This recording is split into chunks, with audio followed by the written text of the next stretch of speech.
Au Maroc, le marché de la cybersécurité est en pleine expansion. Estimé à 144,57 millions de dollars en 2025, il devrait atteindre 238,12 millions en 2031. Il s'agit d'un taux de croissance annuel composé de 8,67% selon Mordor Intelligence.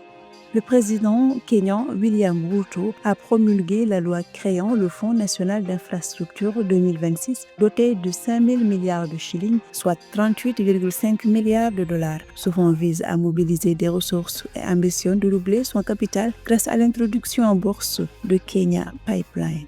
La dette publique du Mozambique a enregistré une hausse de près de 5% en 2025. Elle est passée de 13,8 milliards d'euros à la fin de 2024 à 14,5 milliards d'euros à la fin 2025.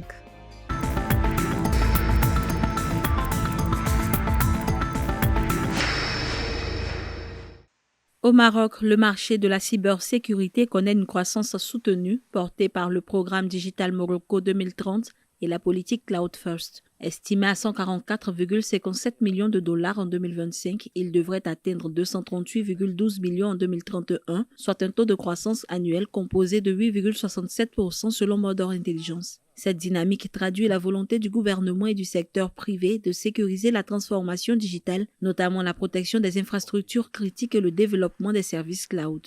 Le marché du Maroc de cybersécurité est, dès le départ, assez diversifié, d'abord au niveau de la langue, mais aussi au niveau stratégique pour un Maroc placé à l'entrée de l'Europe et à la porte de l'Afrique, tout en étant capable de donner un service à distance aux compagnies et aux ménages asiatiques. La demande est portée par les grandes entreprises et les PME, avec une forte expansion des services de sécurité gérés qui devrait croître en moyenne de 15,23% par an sur 2026-2031. Les solutions cloud connaissent une croissance particulièrement rapide, 17,42% par rapport aux installations sur site, les modèles hybrides étant privilégiés par les secteurs bancaires et télécoms. Les hubs technologiques de Casablanca, Rabat et Tanger concentrent près de 60% du marché, tandis que le Maroc renforce sa visibilité internationale via ses socs supervisant des administrations francophones en Afrique de l'Ouest. On a donc un Maroc assez bien placé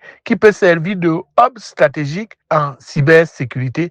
Et la cybersécurité étant un service très mouvant, étant un service très changeant, la demande étant constamment en hausse, le Maroc peut s'appuyer sur ce service additionnel pour augmenter sa compétitivité à l'international. Avec ces initiatives, le Maroc ambitionne de se positionner d'ici 2030 comme un hub numérique panafricain garantissant la sécurité des données, le développement des PME et la compétitivité des infrastructures critiques.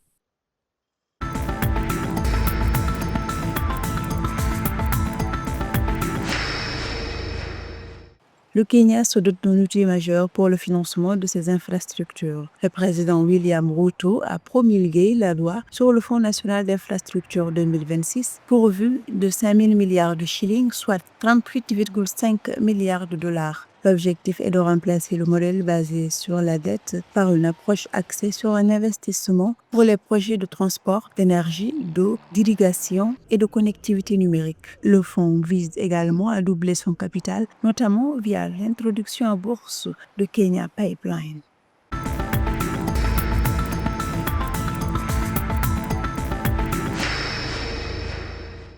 En 2025, la dette publique mozambicaine a progressé de près de 5%, atteignant 1095 milliards de métiquets, soit 14,5 milliards d'euros contre 13,8 milliards d'euros fin 2024, selon les données du ministère des Finances. Elle est composée d'une dette extérieure de 621 milliards de métiquets, soit 8,2 milliards d'euros, et d'un emprunt extérieur s'élevant à 474 milliards de métiquets, soit 6,26 milliards d'euros.